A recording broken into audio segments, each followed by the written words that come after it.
Picture this. Imagine an outfit so globally disruptive, so incredibly visually demanding, that a massive tech company had to invent a completely new search engine function just so people could look at it. We're not talking about a new microchip or some groundbreaking piece of hardware here. We're literally talking about a dress. Specifically, Jennifer Lopez's iconic sheer green Versace dress from the year 2000 Grammy Awards. That single piece of clothing fundamentally altered the architecture of the internet. Why? Because the existing text-based infrastructure literally could not handle the sheer visual demand of millions of people all trying to see it at exactly the same time. It's just wild to think about, right? Welcome to This Explainer. Today, we're diving deep into the late 90s and early 2000s, and we're unpacking a really fascinating retrospective source that attempts to decode one of the most chaotic, slightly unhinged, and totally captivating periods in modern aesthetic history. We are looking at the psychology behind Y2K fashion. Now, I know on the surface, this era looks completely arbitrary. It's just total visual chaos, right? Colliding extremes everywhere you look. But as you're going to see, these were not just random aesthetic choices. No, they were deep, highly structured, and profoundly psychological reactions to a rapidly changing world. So let's jump right into this and figure out how an entire generation decided to wake up one day and simultaneously dress like space-age cyborgs and bubblegum pop princesses. All right, Section 1, Fear, Relief, and Cyborgs, the psychological pivot of the era. To really understand the clothes, we actually have to rewind and start with a massive global anxiety attack. You literally can't understand Y2K fashion without understanding the actual Y2K computer bug. Back in the late 1990s, there was this very real, palpable fear that at the stroke of midnight on January 1st, 2000, our entire digital infrastructure would just collapse. See, early software programmers saved precious memory space by using only 2 digits for the year, so 1998 was just 98. The terrifying assumption was that when the clock rolled over, older computers would read 00 as the year 1900. People thought banking networks, power grids, flight systems, the whole shebang would just shut down. Millions prepped for a literal digital apocalypse. And then, midnight hit, the great exhale, absolutely nothing happened. The computers didn't explode, and that massive collective sigh of relief, it almost instantly morphed into this intense, buzzing techno-optimism. So that huge psychological relief manifested physically in what people wore. Subconsciously, the culture basically decided, hey, if we survived and we're entering this grand, shiny digital future, we need to look the part. You see this immediate explosion of cold, futuristic materials. We're talking metallic fabrics, chrome nail polish, frosty silver eyeshadow. People wanted to look like extras in a sci-fi movie. But pure metallic futurism is pretty intense on its own, so it was perfectly balanced out with these warm, bubblegum pop pastels, making up an equal 40% of the aesthetic DNA. Those baby pinks and powder blues really soften the harshness of the digital age. You were a cyborg, sure, but you were a fun, friendly, approachable cyborg.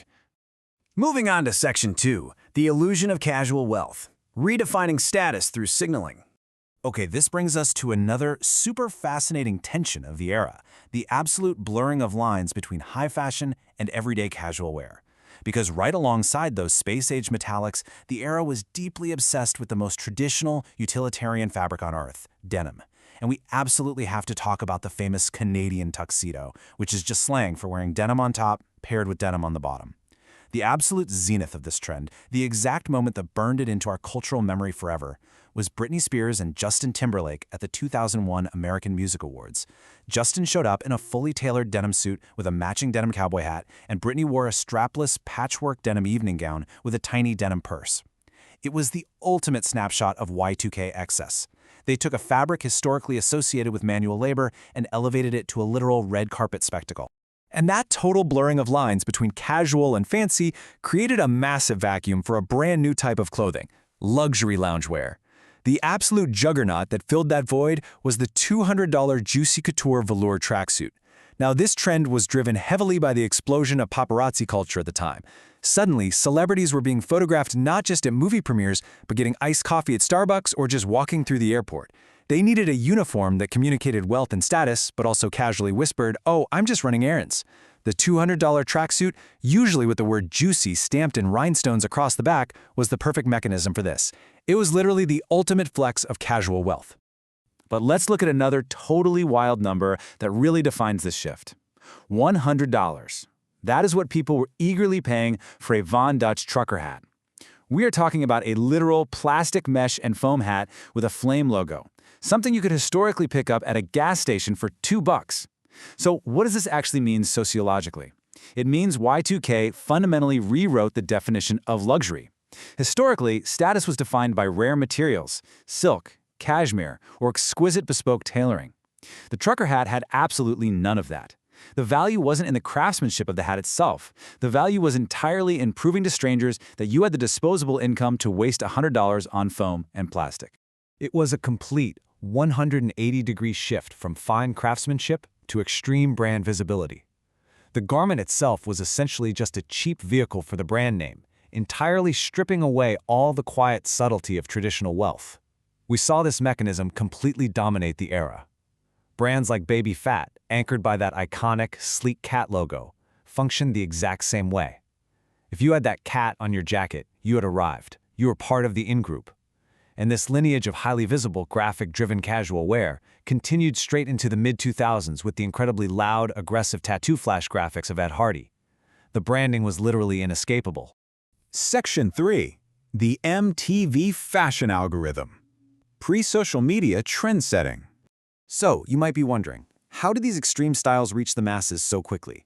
We have to remember this was very much a pre-social media world. No Instagram, no TikTok micro-trends to scroll through. Instead, we had MTV's Total Request Live, or TRL. TRL was essentially a manual, human-curated algorithm. And the mechanism was this instant, tightly closed loop. Step 1, Carson Daly premieres a new music video at 3 o'clock in the afternoon. Pop stars like Destiny's Child or Gwen Stefani would totally weaponize fashion in these videos to establish highly marketable, unique personas. Step 2, teenagers watch globally, all at the exact same time. Step 3, malls across America literally sell out of that specific rhinestone crop top by 5 p.m. The influence was just immediate and staggering. Teenagers were dressing to put on a show, perfectly mirroring the pop stars right there on their televisions. And this pop star court dictated a massive, massive change in the physical proportion of the human body, pushing what we can really call the silhouette rebellion. Think about it. The 1990s were dominated by modest, baggy grunge, flannel shirts, high-waisted mom jeans. Y2K fashion aggressively rejected all of that. So they engineered low-rise jeans to sit dangerously low on the hip bone, paired with a tiny cropped baby tee. This intentional distortion elongated the torso to an almost unnatural degree, completely changing the body's visual center of gravity. And it wasn't about utility at all. It was pure performance. I mean, people wore multiple belts that didn't even go through the belt loops. The belt wasn't a tool to hold your pants up, it was a prop, a piece of jewelry for your hips. Add in butterfly clips and frosted lip gloss meant to catch the light like a CD-ROM, and you have peak performative maximalism. All right, Section 4, High Fashion's Divided Mind. The runway reacts to the streets. While the shopping malls were loud and covered in rhinestones, what was traditional high fashion actually doing? Well, they had a massive aesthetic schism. They reacted to this huge democratization of streetwear in two distinct ways: complete rejection or absurd escalation. Look at Tom Ford at Gucci. He looked at the loud logos and the bubblegum pinks and ran in the exact opposite direction. His collections were sleek, dark, sultry, and super minimalist. Zero rhinestones. He asserted exclusivity by making fashion serious and a little dangerous. But then, right across the street, you have John Galliano at Dior. He chose escalation. Galliano leaned entirely into the chaos of the streets and delivered wildly excessive, highly theatrical, almost costume-like collections on the runway. So the Y2K fashion era was definitely not a single monolithic look. It was defined by exactly this deliberate friction.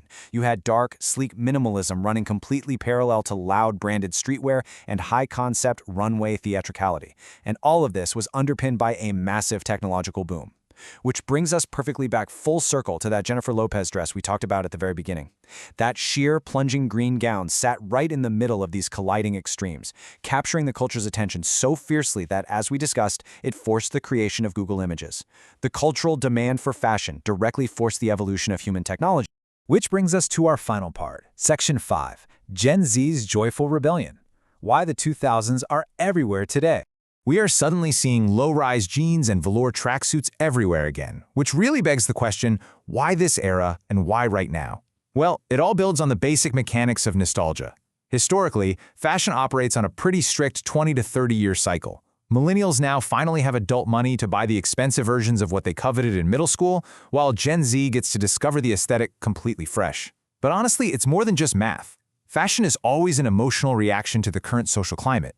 For the past few years, the dominant aesthetic has been quiet luxury. Serious, beige, minimalist, kind of repressed.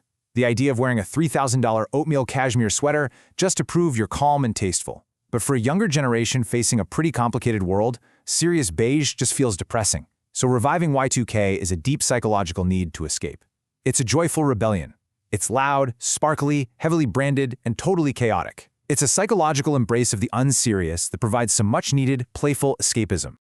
So, if fashion truly operates on a strict cycle driven by exhaustion with the current moment, it leaves us with this final, really provocative thought.